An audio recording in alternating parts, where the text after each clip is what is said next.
अब बढ़ते हैं टॉप स्टोरी की तरफ। टॉप स्टोरी हमारी है कि नैब की तरामीम तो हुकूमत ने कर ली, लेकिन बहुत से सवालिया निशान हैं, बहुत से सवाल हैं, रिमार्क्स जो सामने आ रहे हैं, जजेस बड़े अहम सवाल पूछ रहे हैं। सुप्रीम कोर्ट में मामला चल रहा है। सिद्दीक जान, ऐसे लग रहा है कि जजेस जो सवाल पूछ रहे हैं, हम रिमार्क्स पे कोई फैसले का तो नहीं हम बता सकते, लेकिन बहुत से ऐसे सवालात हैं जिनके जवाब चाहिए कि ये तो सारा फ़ायदा जो नैब तरामीम हुई हैं, जजेस कह रहे हैं कि इनका फ़ायदा तो उन्हीं को हुआ जिन्होंने तरामीम की, यानी उन्होंने अपने लिए तरामीम कर ली।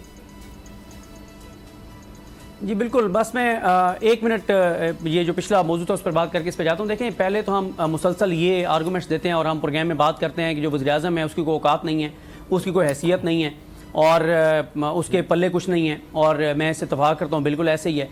लेकिन फिर हम ये कहते हैं कि वज़ीर-ए-आज़म जो बात कह रहा है तो ये बड़ी आम बात है कि वो कह रहे हैं कि जी हम मुज़ाकरात नहीं करेंगे। लेकिन मैं आपको ये बात पूरे वसूख के साथ बता सकता हूँ कि तहरीक इंसाफ के आज भी एक अहम रहनुमा जो हैं वो शहर इक़्तिदार में मौजूद हैं बैकडोर मुज़ाकरात और बातचीत के लिए। तो हुकूमत जो भी कहते रहे, ये तो वही शहबाज शरीफ साहब हैं जो कहते थे कि मैंने पल्ले धेले की करप्शन नहीं की, फिर आपने देखा क्या कुछ उनका आया। तो इसलिए शहबाज शरीफ साहब को ना तो ज़्यादा सीरियस लेने की ज़रूरत है, ना ही उनकी इनके बारे में तो सुप्रीम कोर्ट का फैसला मौजूद है कि इस ख़ानदान के नज़दीक अमानतदारी, दयानतदारी, सच्चाई की कोई वक़्त नहीं है। तो इसलिए बैकडोर मुज़ाकरात और बातचीत बहरहाल बिल्कुल जारी है और फैसला शहबाज शरीफ साहब ने करना ही है, फैसला कहीं और होना है। और वो जो मर्जी कहते रहे कि हम गैर सियासी हैं, वो गैर सियासी नहीं हो सकते। अब आ जाएं सुप्रीम कोर्ट के इस मामले पर जिसकी आपने बात की। इसमें दो जजेस के जो सवालात हैं वो बहुत अहम हैं। एक chief justice Pakistan justice Umar Bandial sahab और एक जस्टिस इजाजुल अहसन साहब। इजाजुल अहसन साहब तो बहुत इंपॉर्टेंट ये बात कर रहे हैं कि देखें, जो मसूर अली शाह साहब जब ये कहते हैं, इस बेंच में शामिल हैं कि जी करप्शन रोकना, इसके लिए इक़दाम करना ये एग्जेक्टिव का काम है, तो फिर साथ ही इजाजुल अहसन साहब जो ख्वाजा साहब की बात है उस पर इजाजुल अहसन साहब की बात है, क्योंकि ख्वाजा साहब कहते हैं कि जब एग्जेक्टिव किसी चीज़ में नाकाम हो जाती है या कहीं उसकी बदनीयती होती है तो फिर मामला अदालतों के पास आता है। इसीलिए अदालतें बनी हुई हैं कि अगर एग्जेक्टिव नहीं सारा कुछ करना है, बंद कर दें अदालतों को। ये सुप्रीम कोर्ट इतनी बड़ी इमारत और इतने अरबों रुपए के जो हम हर माह अखराजात कर रहे हैं, बंद करें, इस चैप्टर को क्लोज करें। क्या करना है इस इमारत का, इतने जजेस का, अगर सारा कुछ ही एग्जेक्टिव, माशाल्लाह एग्जेक्टिव में देखें हमारे शहबाज शरीफ साहब जो मुलजिम थे अरबों रुपए की मनी लॉन्ड्रिंग के, जिस तरह उनको लाया गया, कौन नहीं जानता, पाकिस्तान का बच्चा जानता है कैसे लाया गया।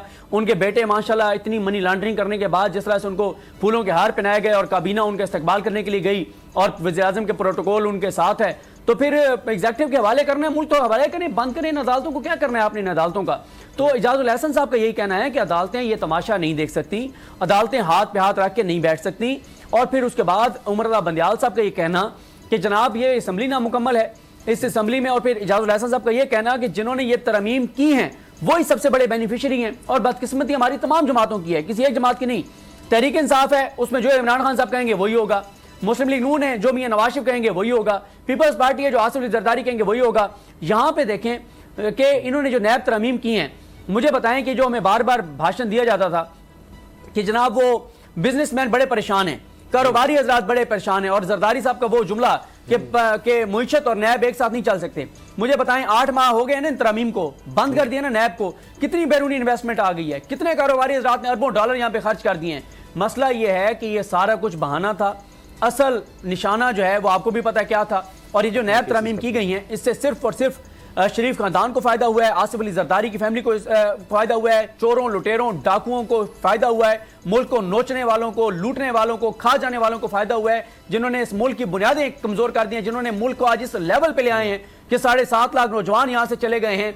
आज लोगों को 2 वक्त की रोटी मुयसर नहीं है, आज लोग बिजली के बिल नहीं दे सकते, गैस आ नहीं रही, गैस के बिल नहीं दे सकते, लोग जो है खुदकुशियां कर रहे हैं। इस नहज तक मुल्क को पहुंचाने वालों को सिर्फ फायदा हुआ है। अगर अदालतों ने इसको नहीं देखना, बंद करें अदालतों को, ताले लगाएं अदालतों को, और ये अरबों रुपए जो खर्च हो रहे हैं ये तो कम अज कम पाकिस्तान के बच जाएं।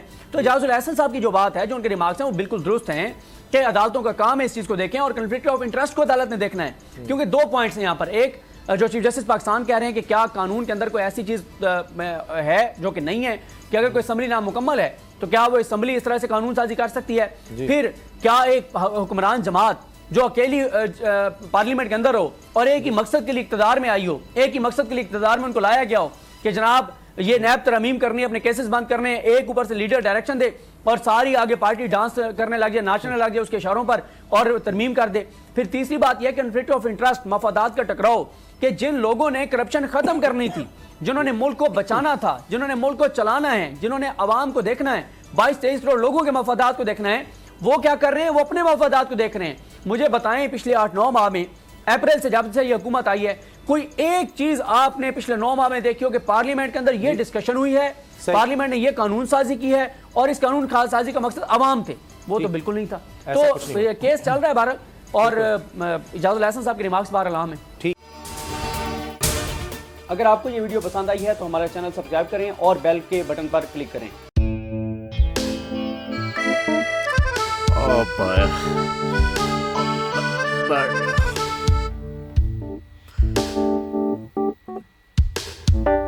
इंतशार से निकलने का वाहिद हल इंतखाबात हैं। हकीकी आज़ादी मार्च आज रवाना। हम आयत के मुताबिक अगर आप उसको ये रिपोर्ट दे दें तो मैं आपको अपनी 4 सीटें दे दूंगा। मौलाना खान साहब, वो जो रिपोर्ट हमें दे दे और वो जो नीली पीली चैनल है वो लगाए। जाओ शबाज। हम ऐसा टीवी देखते ही नहीं जिसका रिमोट हमारे हाथ में ना हो। और यहाँ पे कोई 2 नंबर ही नहीं चलेगी। और हम कोई गुलाम है जो आप रिमोट मांगे हम दे दें? Absolutely not. यहाँ पे सिर्फ पाकिस्तान का नंबर 1 चैनल चलेगा, बोल, जो हकीकी सहाफत की जंग लड़ रहा है पाकिस्तान के लिए, कोई और नहीं, सिर्फ बोल खड़ा है। आप सब भी बोल देखें।